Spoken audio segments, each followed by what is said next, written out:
সদকায়ে ফিতির আমরা কিভাবে আদায় করব? সদকায়ে ফিতির কে আদায় করবে?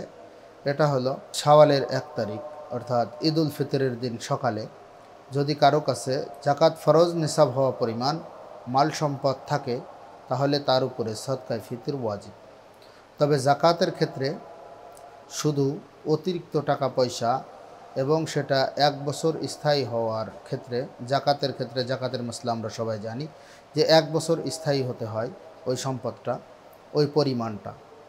কিন্তু ফেতরার ক্ষেত্রে এটা অতিরিক্ত সম্পদ না, বরঞ্চ মানুষের অতীব প্রয়োজনীয় যে সমস্ত জিনিসপত্র আছে এই জিনিসপত্র ব্যতীত মানুষের একটু বেশি ঘর আছে, তাহলে তার ৪টা ঘর আছে, তো ২টা ঘর তার লাগে আর ২টা ঘর লাগে না। জাকাতের ক্ষেত্রে কিন্তু ওই ২টা ঘরও ধর্তব্য হয় না, কিন্তু ফেতরার ক্ষেত্রে ওই ২টা ঘরও ধর্তব্য হবে। মা বোনদের ১০টা শাড়ি আছে, ২টা লাগে ৮টা লাগে না। জাকাতের ক্ষেত্রে কিন্তু ওই ৮টা শাড়িও ধর্তব্য হয় না, কিন্তু ফেতরার ক্ষেত্রে ধর্তব্য হবে। একজন মানুষের ঘরের ভিতরে আসবাবপত্র অনেক আছে, কিন্তু সব আসবাবপত্র তার জরুরি প্রয়োজনের জন্য লাগে না, কিন্তু অতিরিক্ত যে আসবাবপত্রগুলি আছে জাকাত এ হিসেবে ধর্তব্য হয় না, কিন্তু ফেতরা এই হিসেবে ধর্তব্য হবে। এর জন্য ওই সম্পদগুলো, ওই অতিরিক্ত সম্পদগুলোর হিসাব করেও যদি কারো কাছে জাকাত ফরজ হওয়া পরিমাণ মাল সম্পদ এসে যায় ঈদুল ফিতরের দিন সকালবেলায়, তাহলে তার উপর সদকাতুল ফিতর দেওয়া ওয়াজিব। সদকায়ে ফিতর নিজের পক্ষ থেকে, নিজের নাবালেগ সন্তানের পক্ষ থেকে দেওয়া ওয়াজিব। বালেগ সন্তানের পক্ষ থেকে সদকাতুল ফিতর দেওয়া ওয়াজিব না। নিজের পিতামাতা এবং স্ত্রীর পক্ষ থেকেও দেওয়া ওয়াজিব না।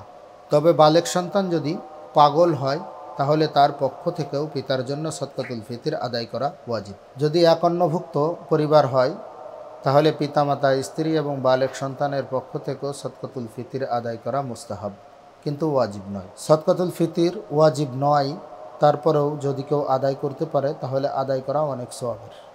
সদকাতুল ফিতরে কি দিতে হবে? আটা বা গম যদি হয় তাহলে ১ কেজি ৬৬২ গ্রাম অর্থাৎ ১ সের ১২৫০ টাকা। আর যদি পূর্ণ ২ সের হয় তাহলে ১ কেজি ৮৬৬ গ্রাম বা তার সমমূল্য পরিশোধ করতে হবে। যদি কেউ ফেতরায় জব দিতে চায় তাহলে ৩ কেজি ৫২৩ গ্রাম অথবা ৩ কেজি ৭৩২ গ্রাম অথবা এর সমমূল্য দিতে হবে। যদি কেউ ফেতরার ক্ষেত্রে গম এবং জব ব্যতীত অন্য কোনো খাদ্যশস্য দিয়ে দিতে চায়, যেমন চাল, ডাল, বাদাম, বুট, অন্য কোনো খাদ্যশস্য দিয়ে যদি দিতে চায় তাহলে এই গম এবং জব এর সমপরিমাণ মূল্যের যতটুক চাউল ডাউল যে শস্য দিয়ে দেওয়া হবে না কেন, এই গম এবং জবের যে পরিমাণ মূল্য ওই পরিমাণ মূল্যের চাউল ডাউল দেওয়া ওয়াজিব। ফিতরায় খাদ্যশস্য দেওয়ার থেকে নগদ টাকা দেওয়া উত্তম, যদিও এ বিষয়ে অনেকেই মতনৈক্য করতেছে। যারা মতনৈক্য করতেছে তারা রাসূল সাল্লাল্লাহু আলাইহি ওয়াসাল্লাম এবং সাহাবা কেরামের যুগের হিসাব করতেছে, কিন্তু তাদেরকে একটা জিনিস মাথায় রাখতে হবে। তারা বলে যে শস্য দিয়ে দিতে হবে, টাকা দিয়ে ফেতরা দিলে ফেতরা আদায় হবে না। আর আমরা বলি যে টাকা দিয়ে ফেতরা দিলে ফেতরা আরও উত্তম রূপে আদায় হবে এবং উত্তম হবে।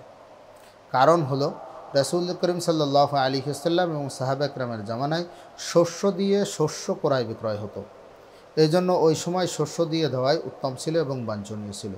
এখন যেহেতু শস্য দিয়ে শস্য ক্রয় করা হয় না, বরঞ্চ যে খাদ্যশস্য ফেতরা হিসাবে দেওয়া হয় ওই খাদ্যশস্য যাদেরকে দেওয়া হয়, যে গরিব মিসকিনদেরকে, ওই গরিব মিসকিনেরা ওই খাদ্যশস্য বিক্রি করে আবার তাদের হাতে নগদ অর্থ আনে এবং তাদের যেটা প্রয়োজন হয় সেটা তারা ক্রয় করে।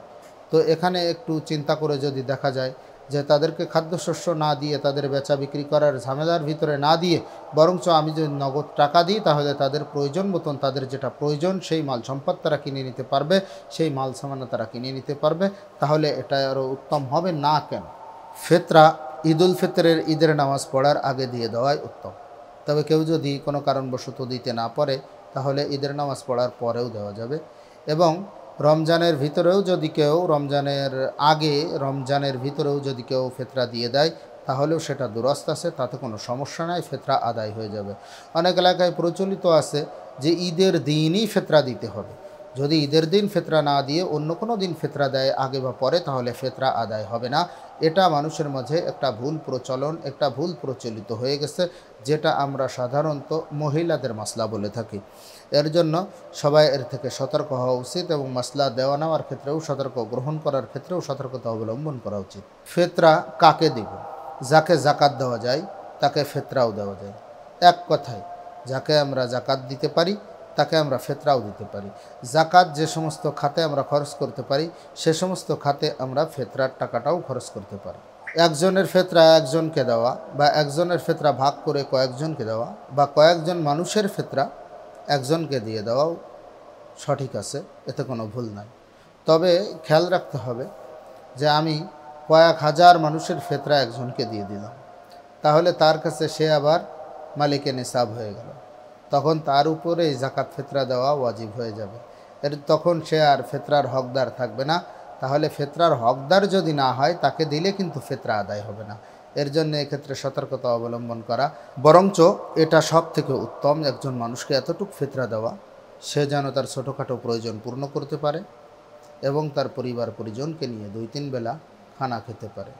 আশা করি সদকাতুল ফিতর আদায়ের সঠিক নিয়মগুলো সঠিকভাবে বুঝতে পেরেছেন। আল্লাহ তাআলা আমাদের সবাইকে তৌফিক দান করেন।